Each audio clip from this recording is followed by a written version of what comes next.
You guys just let me know when we're ready to dive in. Okay, we're ready to go.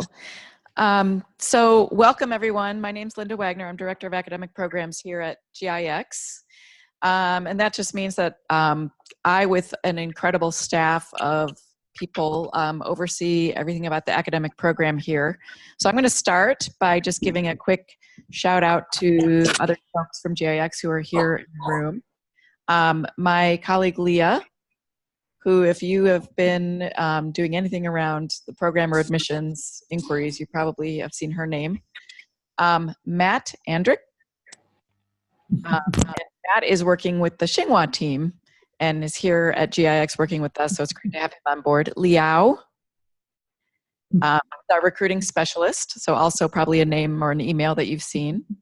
And then Blake, Professor Blake Hannaford in the back, who's just joined us recently, and he's faculty from electrical and computer engineering who's teaching here at GIX.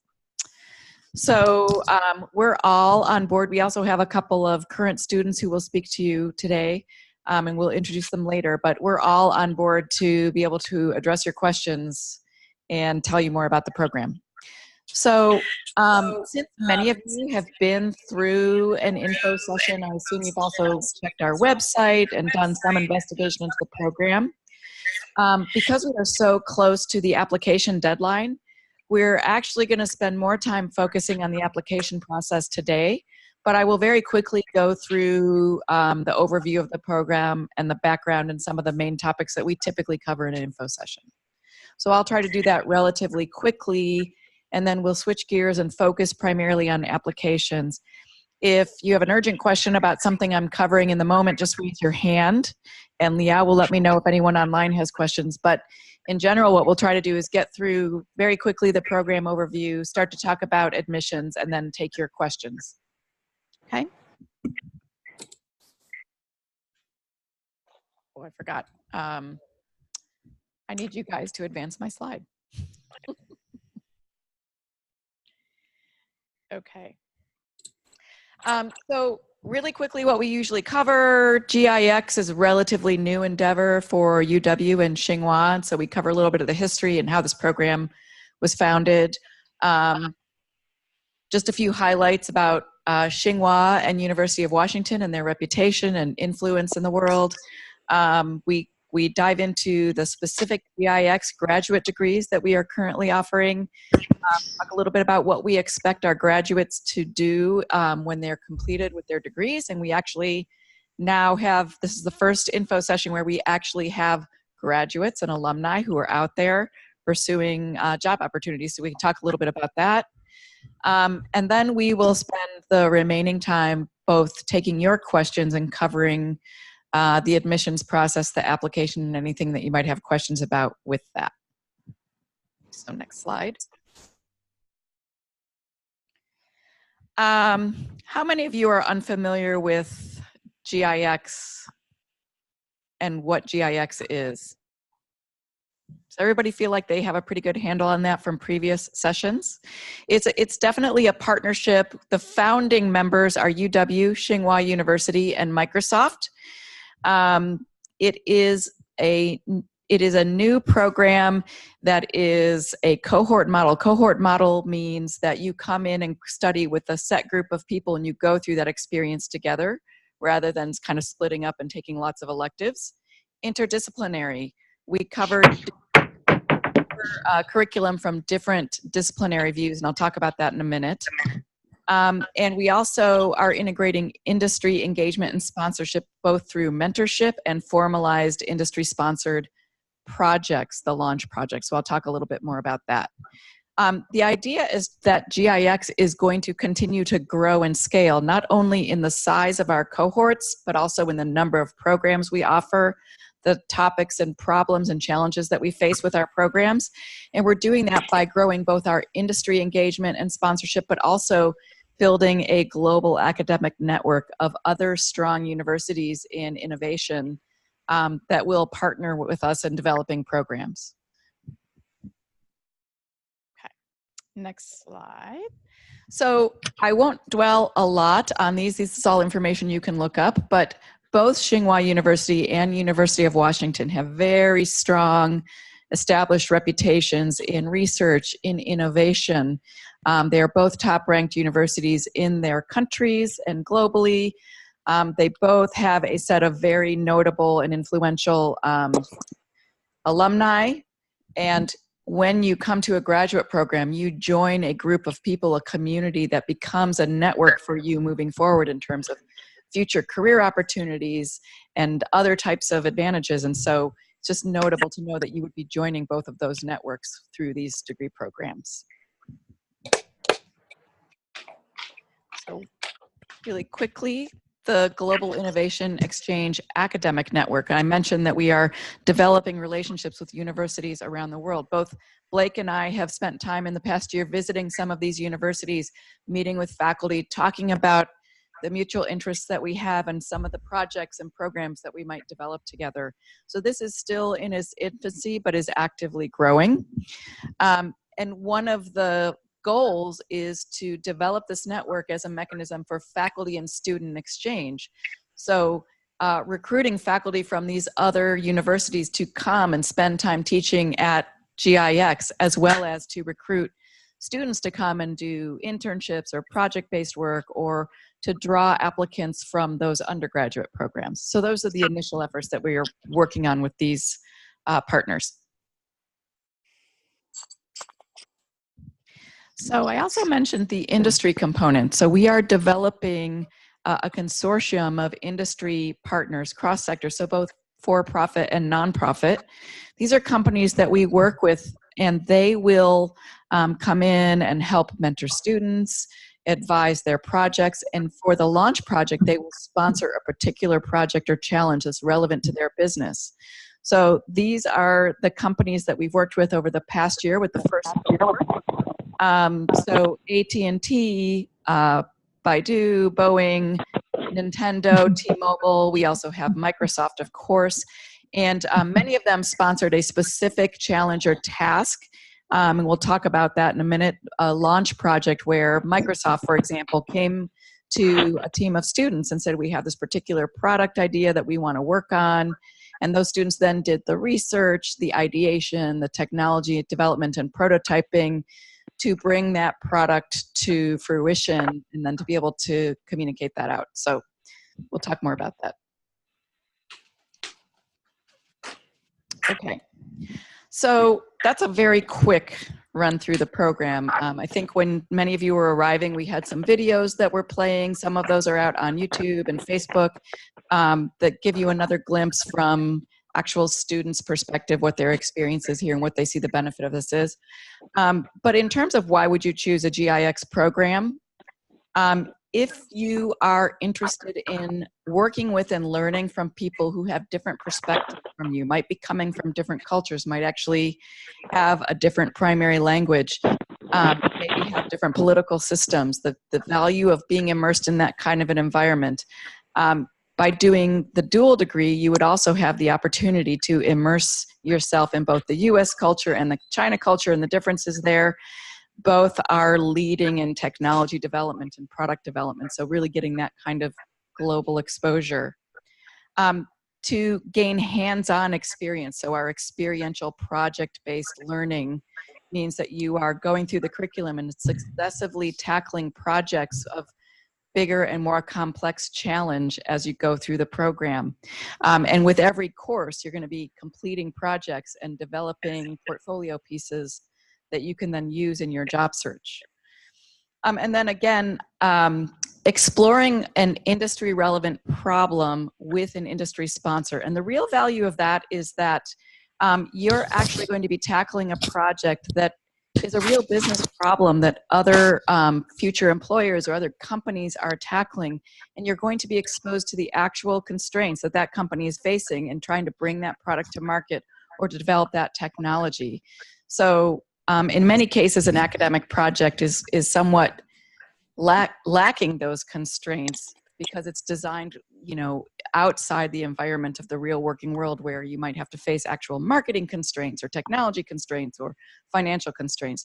So working with our sponsors, students get exposed to those considerations. They are actually going to the company's place of business. They're presenting in meetings to other stakeholders. The company team is coming here and working with students and mentoring them and giving them feedback throughout the 2-quarter course of a launch project.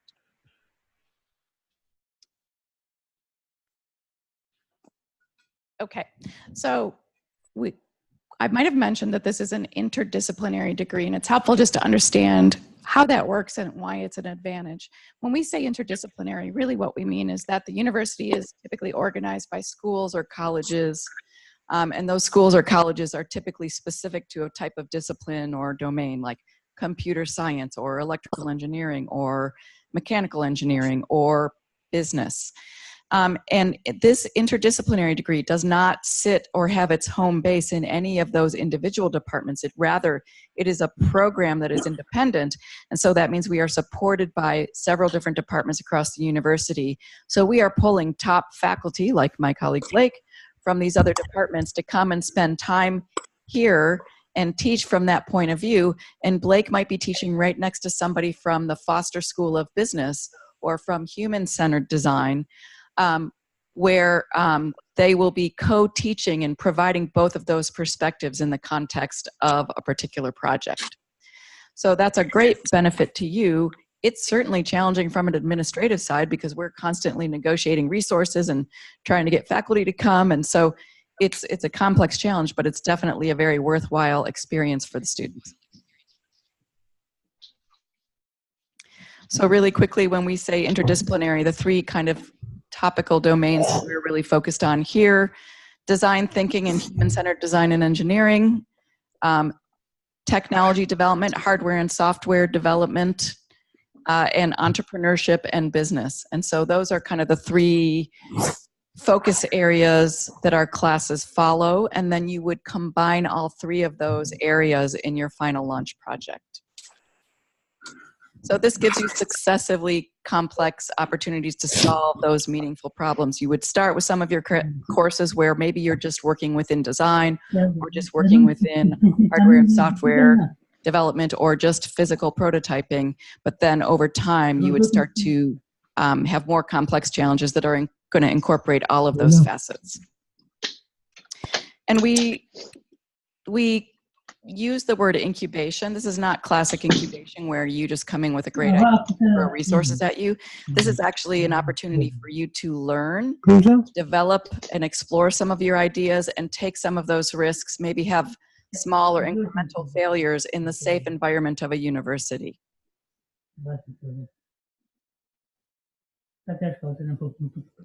I am going to skip the next slide. So go straight on to curriculum. So I've mentioned this notion of a launch project. We have a 5-quarter MSTI curriculum, and I will invite Matt to come up and talk about the dual degree.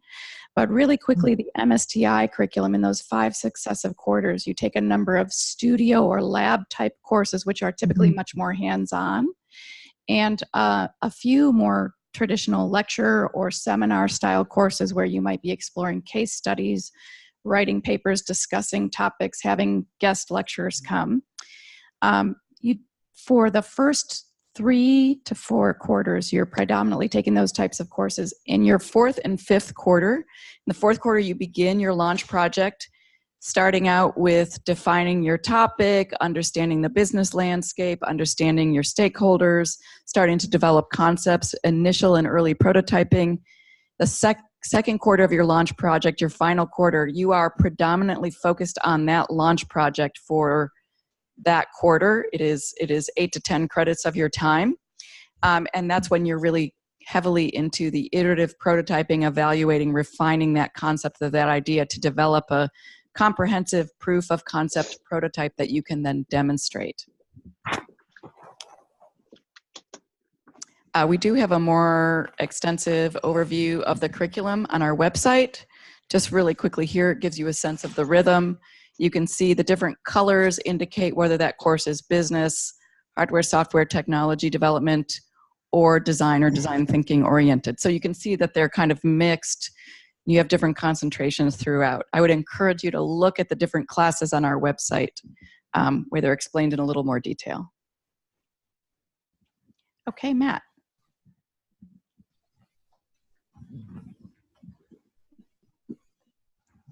Thanks. Okay, so as Linda mentioned, am I on camera? Yeah? Okay. So as Linda mentioned, I'm a project manager on the Tsinghua side. Up until, let's see, last June, I was a master's student at the Department of Computer Science and Technology at Tsinghua. And then August, I moved back to the US and joined the team here. So the MSED-SIT, that's the Master of Science and Engineering, Data Science and Information Technology, is a 6-month research-driven thesis program at Tsinghua University that gets appended to the 15-month MSTI curriculum. So although you're only in Beijing for the last 6 months, we actually pair you with an academic advisor at Tsinghua a couple of weeks after you begin your coursework in Bellevue. So while you're attending classes and completing coursework for the MSTI, you're also expected to be doing research that will contribute to your thesis at Tsinghua. Once you arrive at Tsinghua and begin a more lightweight course load, you'll be given lab space to independently drive your thesis research. So this is really an opportunity to take 6 months and drill down on a topic you're interested in. So in addition to passing an oral defense, the dual degree program requires you to submit your work to an academic journal or conference, or use it to apply for a patent in the US or China. So where the MSTI program is kind of broad, maybe 1 minute you're doing something with an Arduino, or the next minute you're working with MakerBots, and then you're going to a class about building effective teams. I would say that the MSEDSIT, or the MSE, is kind of narrow and deep. So you're really kind of designing and driving your research from the get-go, and then really kind of going ahead for those last 6 months at a graduate level, because you are expected to defend, and then you're also expected to publish, either in, like I said, in a journal or in the form of a patent in the US or China. So it's extremely challenging. It's also extremely rewarding. You get to really kind of join the Tsinghua community. You're living on campus, you're eating on campus. I know this cohort and the past cohort had roommates who are like, you know, local Tsinghua students, which is super cool. So yeah, if there are any questions, I guess we'll append those on at the end. Thanks. And we can just bounce over the curriculum slides straight through. Actually, this is important because I think it's helpful to give a visual explanation of the timing that Matt just mentioned. So again, you do the 5 quarters in Bellevue at MSTI. You do a following semester at Tsinghua, but it is important to note, and I think Matt said it's challenging, this does require you to be good at managing your time and being organized, because you're essentially having a slow burn of the background work on your thesis while you are enrolled here at the MSTI, which is also a full-time program.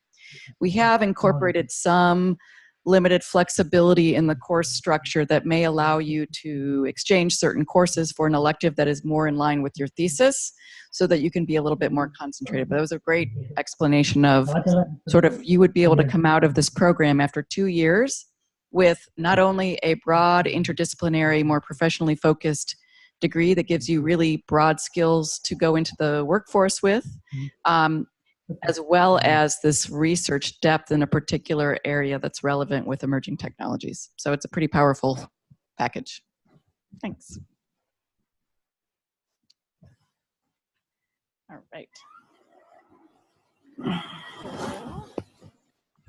Let's go to career outlook. So we'll start with the MSTI.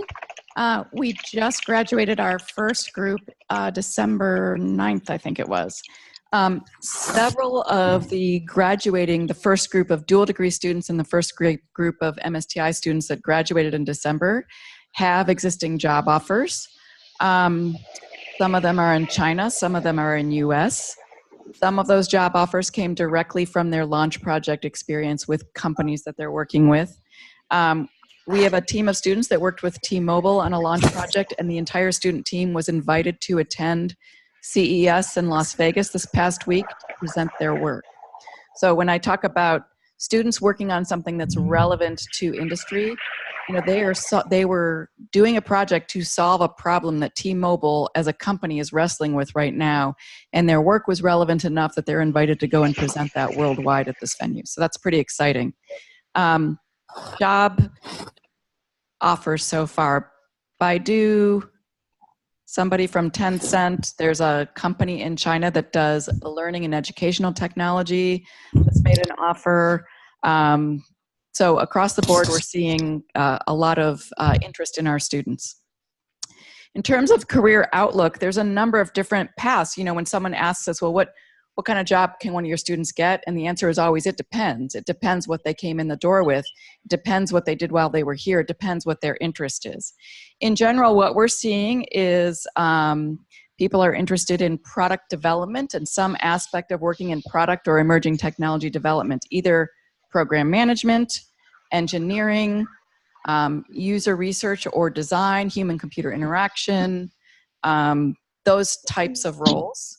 We have a lot of students who are very much interested in the program or product management track. So in other words, being able to lead a team through an end-to-end product development process and to kind of bring an interdisciplinary team together and figure out how to work and share roles across those teams to develop a great outcome.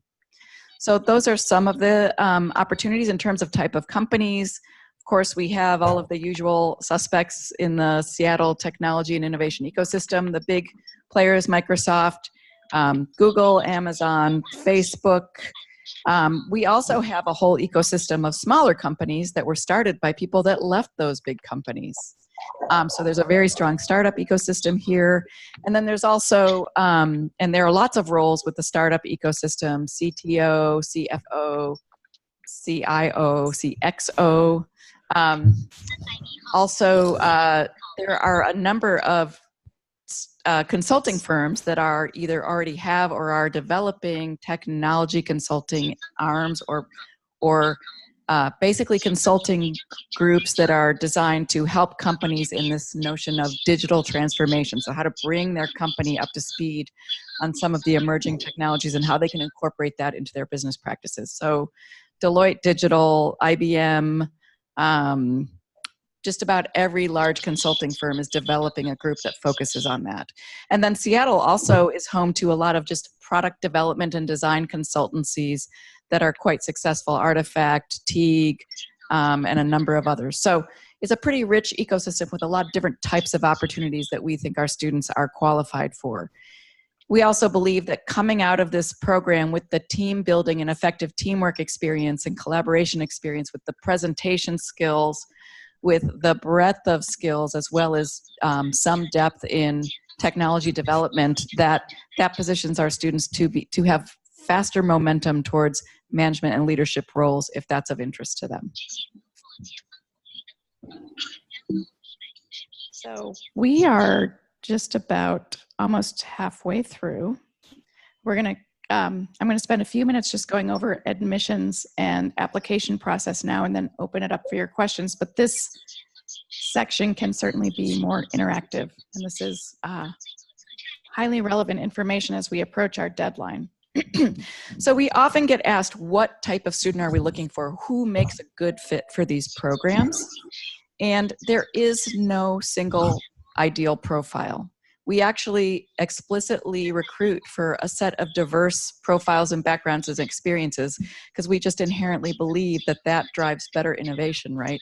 Better collaboration when you can bring people from lots of different perspectives and skill sets into a project. And you can definitely see that in the launch projects that have been completed. So we talk more about characteristics. So we want people who are curious about the world around them, why the world is designed the way it is, why things are built the way they are. Self-driven, takes initiative, initiates projects or builds things or makes things, right? Problem solvers. In general, if you walk through life and you are constantly critiquing the products and services around you and wondering why they weren't designed better, that's a great attribute to bring into this program, right? It means you're thoughtful, you're analytic, you're critical about how things are built around you, which is a great attribute. We do require a baseline of technical skill because we want to make sure that people are set up for success when they come into the program and they complete the technical courses effectively. And so you need to have at least 2 computing courses, or we recognize that there are a huge emerging host of ways that you can learn programming and more technical skills beyond just a formal undergraduate degree. So if you've pursued one of those and you feel like you have the technical skill, that's great too. We just want to make sure that you can demonstrate and we can ensure that you have the baseline skills to succeed in the program. So I would go to our website to dig into more detail, and I believe we're also going to be putting a blog post up that talks about tips and tricks for how to develop an effective application. The other thing that we look for is we know that you're coming to get something out of the program, but what are you bringing into the program? Is there some background, skill, perspective, passion that you've had in your life that you think would be able to contribute to our program? Tell us about that. Again, we're looking for a rich ecosystem, a cohort of students who will all complement each other. Okay. Let's see. So just going quickly through the materials, again, all of this is available on our website, but if you have any questions, and we will dig into specifically the personal statement and the digital portfolio because we tend to get a lot of questions about those. So you will fill out the official online application, transcripts, personal statement, and I think there's a pretty clear prompt online about what you should consider putting in your personal statement. Resume or CV, letters of recommendation. We ask for 3. We need at least 2. I know you're not always in control of whether people actually follow through and write those letters. Your digital portfolio, which I'll talk about in a minute, and then your proof of English language proficiency if English is not your native language. So if you're from an English-speaking country and or you did an undergraduate program in an English instruction program, I think is that the criteria. You can waive that, but otherwise we need to see that. GRE is not required. You're welcome to include it if you've taken it. It just gives us another perspective on your academic abilities, but it's not required. Questions? Any questions from online or at this point before I go into personal statement?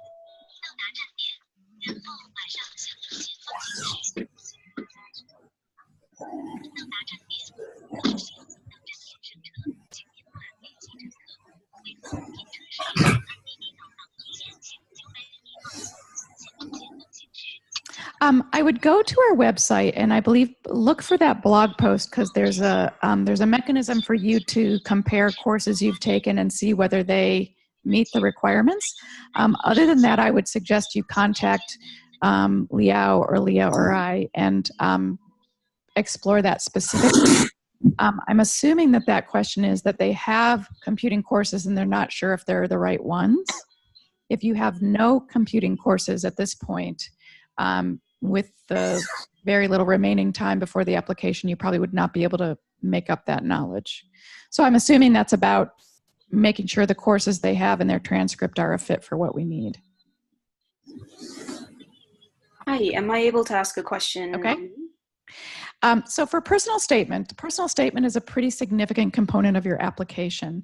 And this is your opportunity to build a narrative to tell us about you and why you want to be part of MSTI or dual degree, why GIX is the important next step in your path or your life. So again, this is where you can be a little bit more creative and expressive, but I would try to create a clear narrative. Tell us about what's happened in your past, what your path has been, where you're going, what you're excited about in the future in the domain of emerging technologies and solving global challenges. What are you passionate about? What gets you excited? Those are the types of things that we're looking to see. And then again, I believe the prompt asks you to tell us what's the thing that you're contributing to GIX, right? Any questions on the personal statement? Okay. Liao, I assume you'll just raise your hand if we have an online question. Digital portfolio. So here's where we get a lot of questions, and this can be intimidating, but it should not be.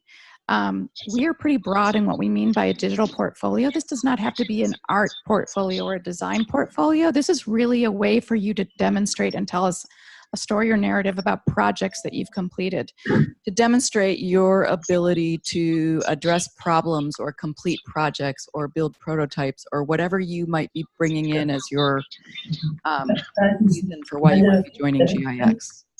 These can be individual projects, they could be team projects, they could be professional work that you've done in an internship or a full-time job, or they could be academic projects. Really what we're looking for is your process, your problem-solving approach. How did you think about this project or experience, and what might you have learned from it? We don't need to see 20 projects. Probably a good amount is between 3 and 5 that really you think are going to give the best demonstration of your perspective, your creativity, your ability. Visuals are great, diagrams, sketches, user interfaces, apps, prototypes, designs, even code. So if you've got some creative code that you've developed, but you're not very visual, that's fine. That's something that you can submit. So it's pretty broad what our criteria is there. It's really a way for us to assess actual project work that you've done or created. Okay? Yes. So my background is mostly business,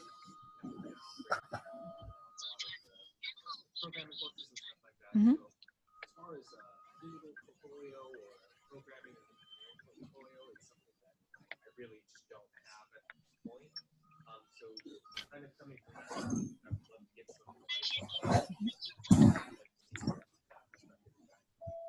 Sure. If you're a business student, I assume somewhere along the line you've developed a proposal for a business plan for something. That would be great. Can you summarize it in a few PowerPoint slides? Are there any visuals? Did you do a business landscape analysis and identify a new opportunity? Fantastic. So again, whatever it is that your background or your focus has been and how that might apply to building new things, that's relevant. That allows us to see what you're bringing in, how you think, how you solve problems, how you do analysis, how you express yourself. Yeah, is that helpful? Okay, other questions? Yeah.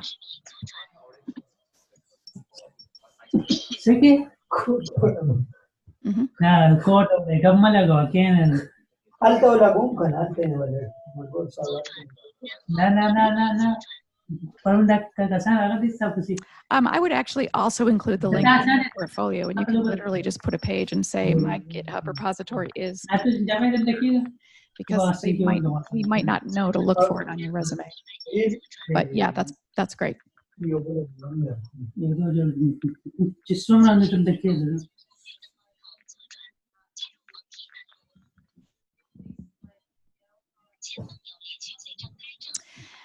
So it would be impossible for me to know how to respond to that without knowing the actual application. I would go back to what we've covered today and explore where you think you are strongest, and then try to find the other areas of your application and apply that. If you reach out to us and you share some of your materials with us, we could potentially give you feedback, but we would not be doing that just prior to the later.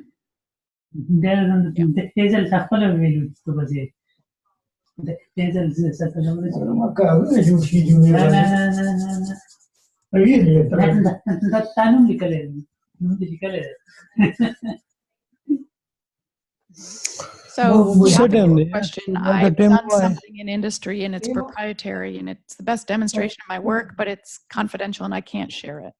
So I would encourage you guys to find ways of summarizing or generalizing the work that you did in the challenge. If you can do your best to describe that or present that in a way that does not go into detail into confidential or proprietary information. So for example, years ago, I worked for a very large software company in the Pacific Northwest. Who do you think I'm talking about? Microsoft, right? There are ways that you could describe your work or the nature of your work without actually going into the detail or revealing anything that you shouldn't. So I would just encourage you to work on doing that and share what you can.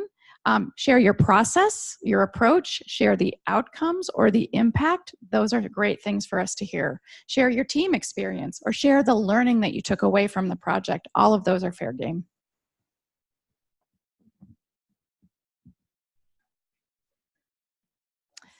So we don't generally report those numbers externally, but Leah, how would you respond to that? The number of applicants. Yeah. And so we're on track to have significantly more this year. Yeah. And we are growing our cohort sizes. That's important to know as well. Yeah. Mm-hmm. Mm-hmm.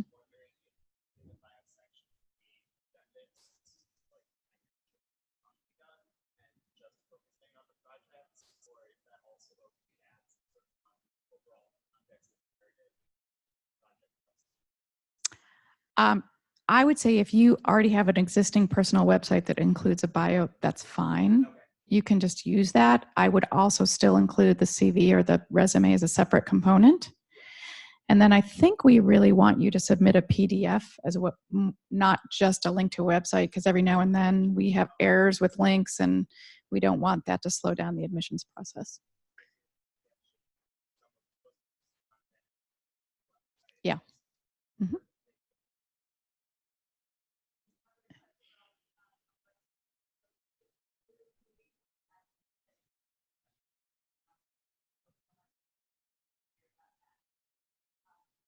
Can we ask what? I'm sorry. Oh, repeat the questions. Oh, thank you. I'm sorry. I should have. Thank you for prompting that. So we had a question about somebody who already had a personal website, including a bio, and the question was whether he should exclude that or was it okay to include it? And I would say if you do have an existing portfolio or website that you've already developed, please don't recreate that just for us. We can parse through that information.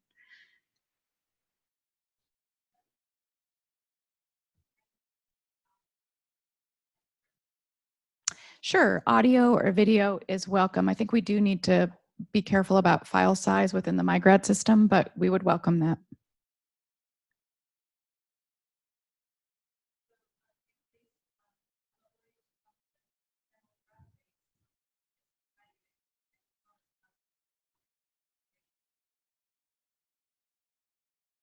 Sure. I may not have the absolute detailed specifics, but so the question is about, well, the question came from online, so they already know. The question is about the demographics of the recently graduated group. We just recently graduated a group of 36 students. I believe there were 5 or 6 women in that group. I would say my guess on the age range is from early 20s to maybe early 30s. International diversity, I believe there were more than 10 countries represented in that group, predominantly US and China, but also Pakistan, India, Paraguay, Estonia, Russia, who am I forgetting? Germany. So quite a diverse group internationally in terms of culture and languages spoken, but a very global group. They were all kind of fairly sophisticated international travelers. Also quite a diversity of backgrounds that they came in with. Social science, economics, design, engineering, computer science. So a pretty broad range of backgrounds as well.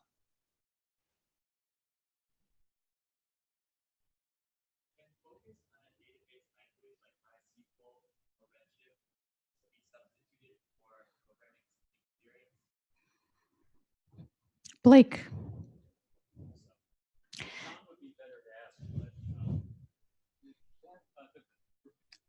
So the question is whether a focus on a database language could suffice for the computer programming requirement. I believe in our website it specifies specific course equivalents, like in terms of CS courses on the UW campus. And certainly MySQL or database proficiency would not get you to the introduction to algorithms that's in like 142. So that probably is not enough. Okay.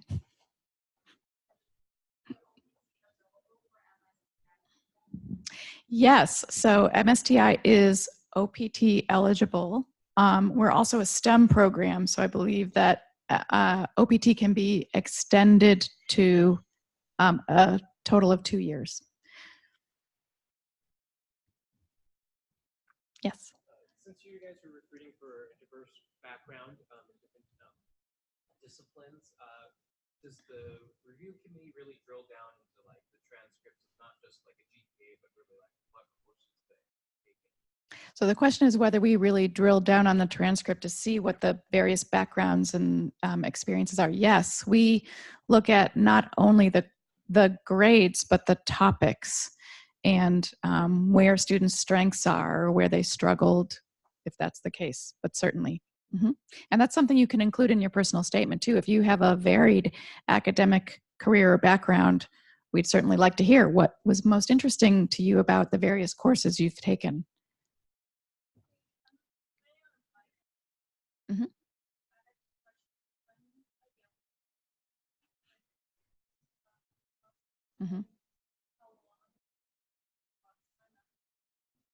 Great. So generally we're recruiting all year round, but we typically open for, the question was, when are the applications open for next year?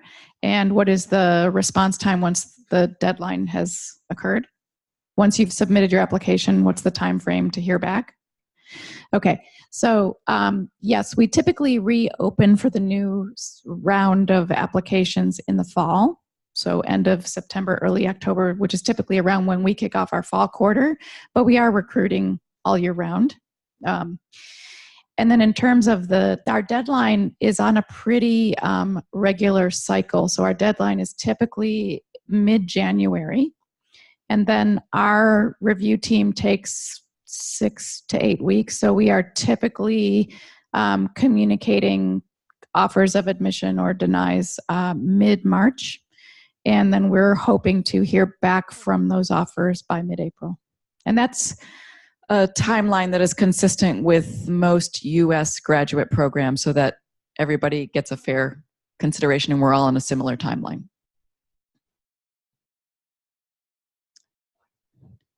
We'll go here first and then to the online. I'm an undergrad from the electrical engineering. There is a double class for graduate students that I'm very interested in. If I can get into the MSTI program, so that's JX or you can allow us to register another graduate class. We do have a limited flexibility for exchanging certain classes. So the question is, he's an undergrad at UW in EE and has a particular graduate level course in EE that he's interested in, and would he be able to take that through the MSTI? So we do have some limited flexibility in course exchange available. The way our curriculum is designed is we want to make sure that everybody coming through our program has the same basic concepts and terms and abilities that they go into launch with. And so what we would look for you to do is to be able to tell us that you're going to swap this course. You'd have to demonstrate that you've already covered the material in the original course, and so you want to take a more advanced course. So that's what we would do.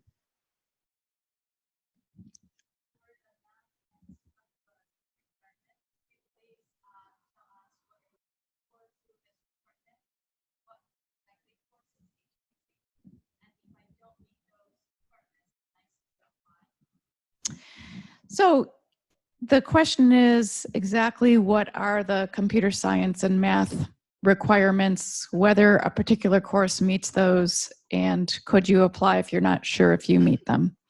I believe there's an online chart to be able to compare whether your course from another institution would be an equivalent to the specific UW courses that we suggest. That's probably your best starting spot. And then if it's not clear from there, you can contact one of us to discuss and explore. Do you want to? Come on up. Come on up.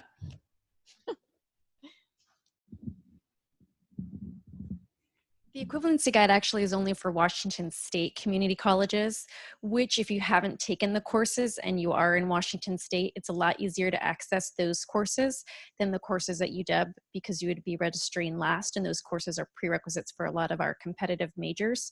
If you're taking it out of state or anywhere across the world, you can access the UW course catalog, and if you don't know where that is, I can send it to you if you email us at msti@uw.edu and look at the course content, and what your course description should be should match the same topics of our course description. So Math 125 is preferred for the math, that's Calculus 2. So the topics in our Calculus 2 should be the same as the math class that you're taking, no matter what the name of it is.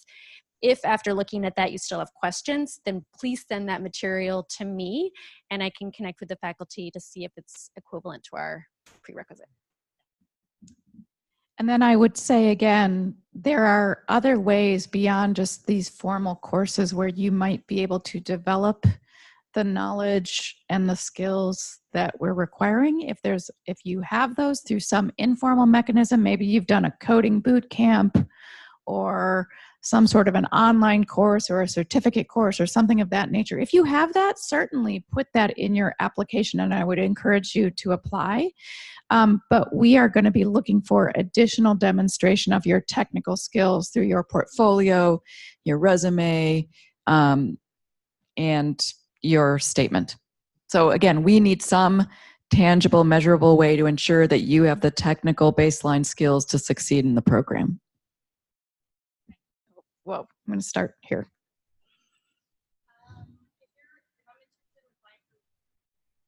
Mm-hmm.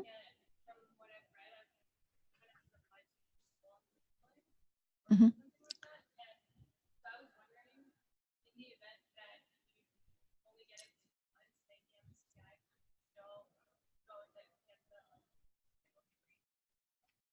So yes, the question is whether or not you have to apply to both universities to do the dual degree, and if you get accepted into one program but not the other, can you still do that program?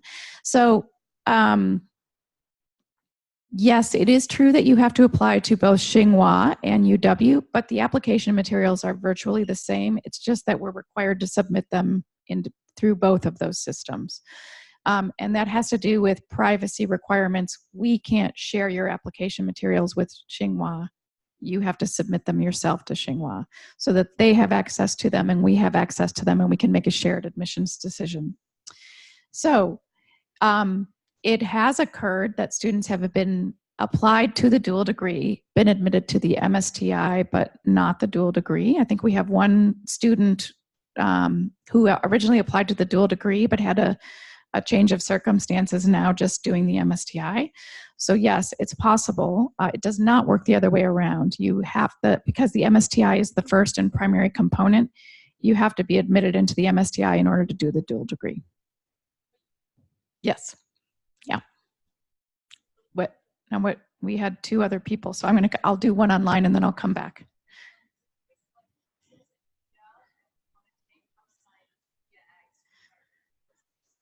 So the MSTI program is relatively curated. I mentioned earlier, the question is whether we can take other UW classes outside of GIX. So the MSTI program is relatively curated and intended to be sort of a holistic contained degree. In the event that you might have already covered material that our curriculum covers, then you would have the opportunity to choose an alternate course. But we would require that you demonstrate that you already have that knowledge or experience before you have the opportunity to take an alternate course. Okay, so let's...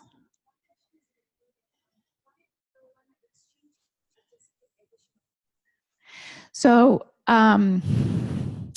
you would be welcome to take additional courses, assuming that you would be admitted by the other faculty in those other departments. However, this is quite an intensive and full-time load at 12 or 13 credits a quarter.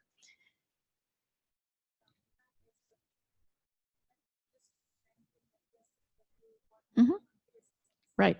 I understand. Yeah. So you would have to take a course that is, so the question is whether you could take other courses just to strengthen your skills. And you certainly could pursue that. My suggestion would be that for most students, the courses we have here keep them busy more than full-time, more than sometimes 30, 40, 50 hours a week, correct? So it's very challenging, and I would be concerned that you would have the ability to do that successfully. And then you would be required to pay the additional tuition for that. Yeah. Just as an alternative to that, is in between accepting our offer of admission in April and showing up in autumn, you can take courses that might really complement the program elsewhere. Yeah. And some students do that. We judge them that they're, we can accept them at their technical level that they're at. If we evaluate an applicant and decide they're right for the program and then admit them, but admittedly they're maybe a business major and they have the minimum technical requirements, that person during the time between April and October really may take courses on their own elsewhere to complement that, and we obviously encourage that.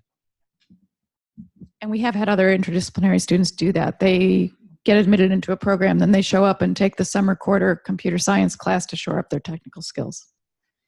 Yeah.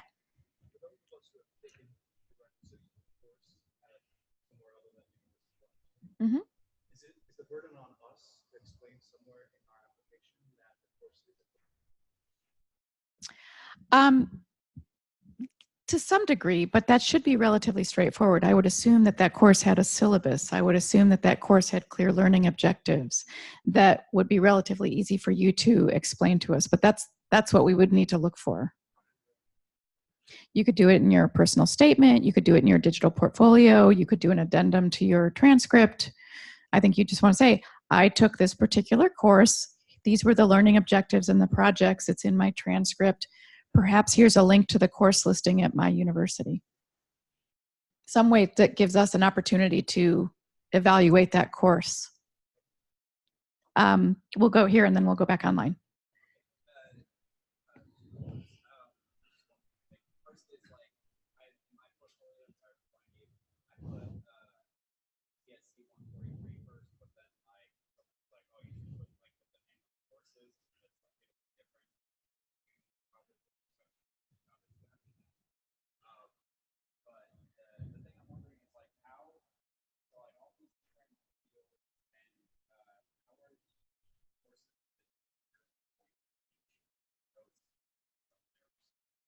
Departments.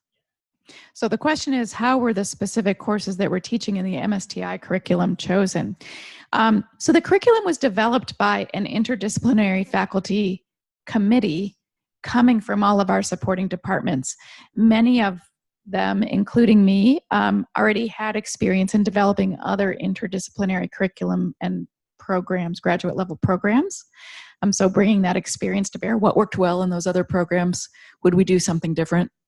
And we had actually faculty from across multiple departments at UW. We were managed in a design sprint working with Schwedick, who is the CTO for GIX.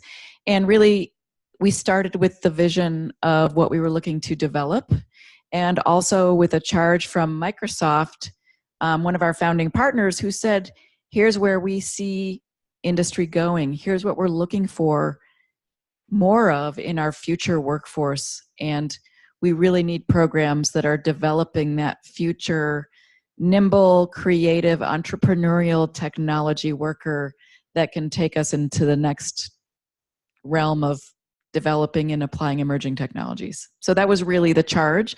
And a group of people came together who have expertise in technology, business, design to develop the specific courses. I would say we apply our own medicine in that we have already made minor changes to our curriculum. So we apply we evaluate, we get feedback, we iterate. And so, you know, we've already made a few minor improvements, and we'll probably continue to do minor tweaks here and there.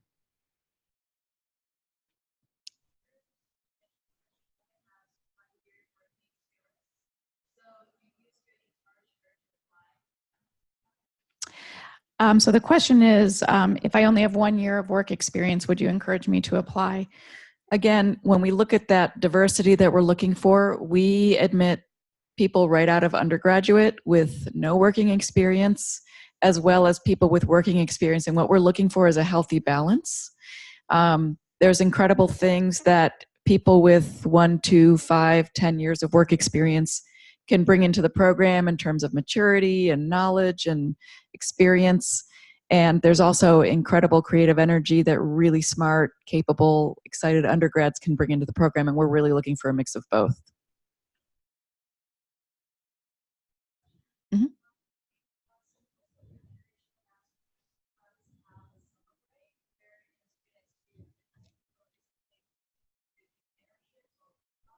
Mm-hmm.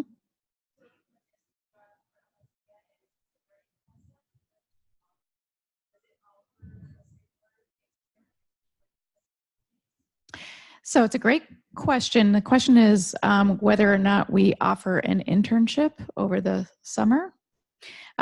So the way the program was originally designed, that our launch project was meant to be in place of an internship. However, we fully understand the value of a real working internship where you go to a company and you are part of a team or a project that is ongoing in that company. And some students are still, especially those that are coming right out of undergrad, they find that incredibly valuable in order to secure their first job out of the program. So that is another one of those tweaks that we are actually working on now, is the option to include an internship. However, because of the nature of the program and its sequence, we would offer that at the end of the 5 quarters rather than over the summer. Okay, I'm going to do one more question from online, and then we have 2 current students who are patiently waiting to talk about their experience, and I'd love to invite them to come up and speak, and then we can continue to answer questions as they evolve. But let's go ahead with the one last question.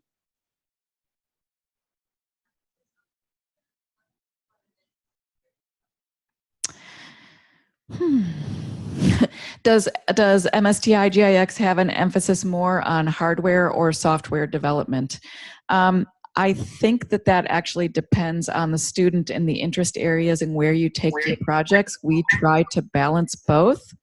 And really, what I would say is what we're looking at is a world where we want students who are equipped to think about the world of embedded devices, connected devices, physical devices that exist beyond just a 2-dimensional swipe and tap type of interaction. And so it really depends on where your strengths and interest areas are as to whether you choose to go more in depth on the hardware or the software side. But I think we really try to introduce a healthy mix of both. And your ability to understand that entire system and how it works and how it's designed, and then whether you choose to focus on software only is kind of up to you. Do you want to add anything to that? Yeah, this is Blake Hannaford here. I think it's helpful to consider what the program isn't as well as what it is. So it's not a CS Masters. And there's a huge number of great CS Masters programs out there. And if you truly are, you know, a totally software intensive, software dedicated person, there's a lot of fantastic programs to get a CS Masters. And that's what we'd recommend. So here it's more, the key differences are the interdisciplinarity. You're going to be stretched out and learning a broad perspective on innovation, and also really carefully understanding what technology to build as much as how to build it. So you don't start your launch project until you've really carefully figured out and defined what needs to be built. Whereas in an EE Masters or a CS Masters, doesn't really matter. You go for the coolness, performance specs, and state-of-the-art cutting edge in your project definition. Doesn't really matter if it's something nobody will eventually need, okay? So that's kind of the key, one of the key differences. Yeah, that's a good, that's a helpful. I would add, if we look at the launch projects that were done in this past year, you know, we had a team working in machine learning on the edge. We had a team working on vision systems and autonomous vehicles, and we had teams working in blockchain. So students are embracing those technologies, but really the premise is to figure out meaningful ways, what's unique about those emerging technologies, what value do they offer, And how can you meaningfully apply that to a particular problem that people care about? So we'll take a pause on more questions for a minute because I would like to invite our current students up. Can you advance the introduction slides? So we have Michael and Adele. Allyson, I'm sorry, I knew that was going to happen. That's why I need the slide. And I'm just going to hand it over. So if you could just speak about your experience, and then maybe folks might have questions for you as well. Hi, everyone. I'm Allyson. I'm an MSTI student. I'm from SeaTac, Washington, so I'm from the Seattle area. I just recently graduated from the University of Washington with a degree in human-centered design and engineering. So I came straight from undergrad into grad school here at GIX. So in undergrad, I studied user experience research and design and was also exposed to a bit of technology development, but I was left wanting to learn more. So I heard about this program that was centered around technology innovation, and that just immediately intrigued me. And so looking more into this program, I felt like it would be a great way for me to develop and enhance my technological skills while also being able to expand and strengthen my design thinking skills and be exposed to new areas of knowledge like business and entrepreneurship. And also hearing about how collaborative and interdisciplinary this program was, I was really excited about that because I love to learn from others. And yeah, I just thought it'd be a great environment. And now I'm here. Thanks, Allyson. My name is Michael, and I'm a dual degree student. Well, first off, I'm not from the Pacific Northwest. Actually, last year was my first time actually being on the West Coast. I'm originally from North Carolina, went to school at NC State University in Raleigh, did industrial engineering and minored in statistics. Then after that, I moved up to Washington, D.C., worked at IBM as a business consultant for 3.5 years. And then after that, quit, did a boot camp, a coding boot camp called General Assembly. Did that for 3 months and then got a job at Accenture, being a developer at the DOT. Then I think it was like essentially 2 years ago, my friend who's actually an MSTI student, she recommended me for this program, and I saw that there was a dual degree option, the opportunity to travel abroad, go to China, get that, international experience. That's what I'm trying to say. I never had that experience while I was in undergrad, so I thought this would be a perfect time for me to explore that option. And I'm not blanking here, but why I chose GX. So why I chose GX was the opportunity to, I'm like blanking here, sorry. Yeah, sorry, I'm like really flustered. Okay, anyways, sure.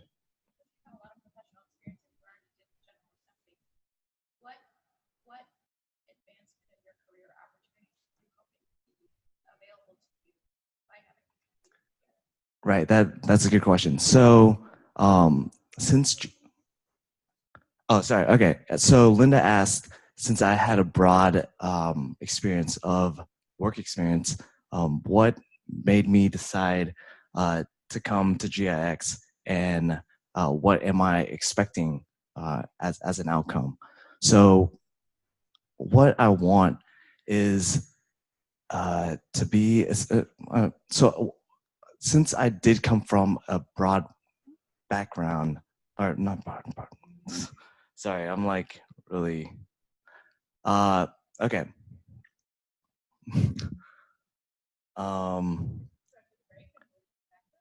No, I think I can answer it. I'm just like really stupid right now. Okay. Anyways, yeah, I'm just like burnt out.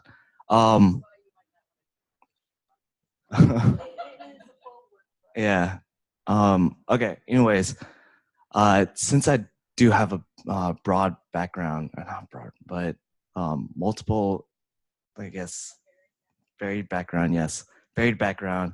Coming to GIX, since it's multidisciplinary, you get your hands wet in different aspects or different schools. So, I mean, I remember first quarter, that was one really hard quarter. You're going to be, you know, at one day building up a social bot, coding, you know, using Python, using JavaScript. And then the next day, you'll be learning about, you know, developing a business strategy and a design thinking process where you actually go and do user market research. So that in itself, like having those different varied experiences, for me coming in really attracted or really wanted me to like blend all those together because like previously I've just had a singular focus. Like when coming out of school, I was focused completely on business IT strategy, and then moving from that, I focused purely on software development. And now, like 5 years later, after 5 years experience, after having 5 years of work experience, I kind of want to meld those two together since I do have a passion for both of them. And that's what that's what I'm hoping to get out of GIX. Sorry, long-winded. Great. You did great. Too much stress. So I'd like to open the floor for questions for Allyson and Michael as well. And while we're waiting for you guys to, if you have questions, go ahead and raise your hand. Otherwise, I might ask you a couple things. Most surprising experience at GIX so far? Something you didn't expect? I was expecting it to be collaborative, but I wasn't expecting it to be so collaborative and everyone to be so willing to help each other. Like we have a group chat with a WeChat for our entire cohort, and it doesn't even have to be like school related, but if anyone has a question, just like so many people are responding and offering help. People are just so willing to help each other, and yeah, it was really surprising how how people do that. Just the resources. Like I'm pretty sure I'll go with you. I'm the one holding the tour for GIX after this info session.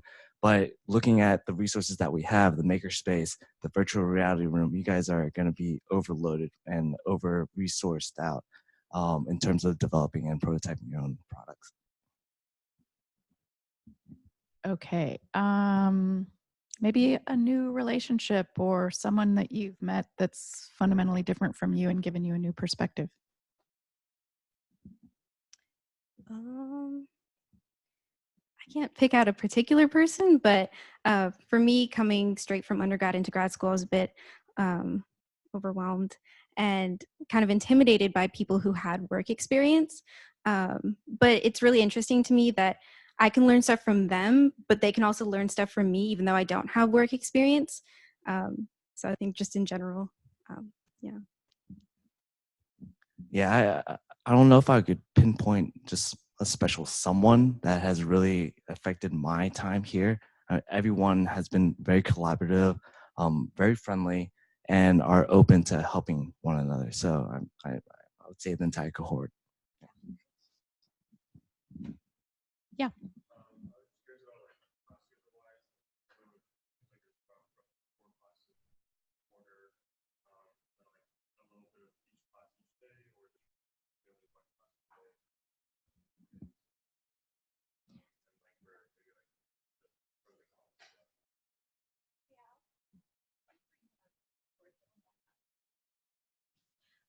So it varies.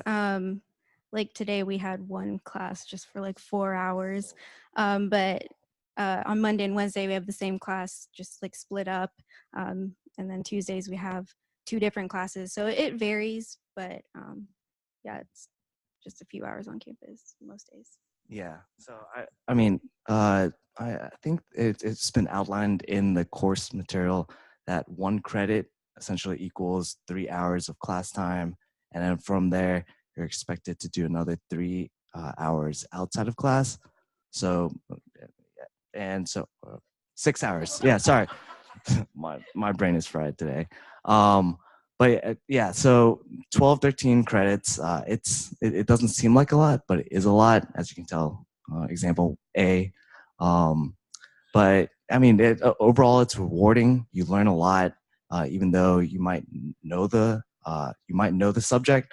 Teaching it to your fellow classmates, like that's a real indicator that you really know what you're talking about. So unless there are other questions, I think what we'll do is we'll break up and wrap this session up. And then those of you that are here in person can go on a tour and continue your questions. Thank you for sharing your experience. And thank you all for the really great questions.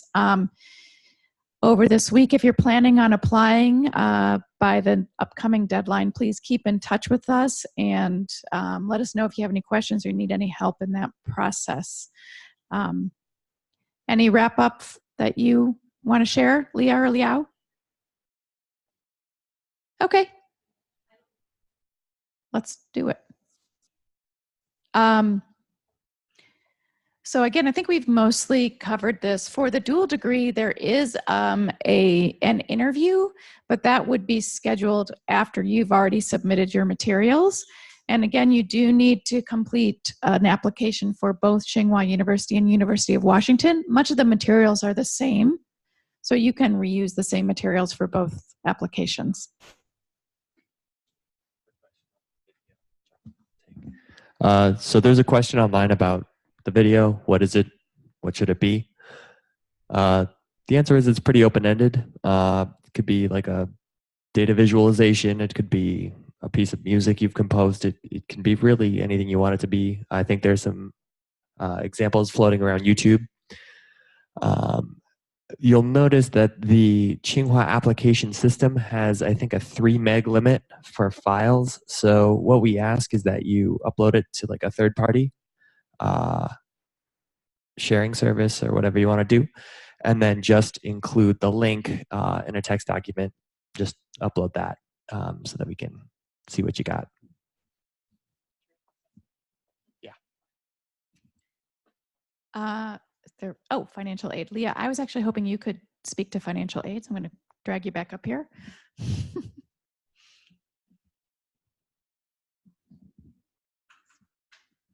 So this is a common question. So financial aid comes in a couple of different buckets. This slide covers what's offered in terms of our program, in terms of UW scholarships and Tsinghua scholarships.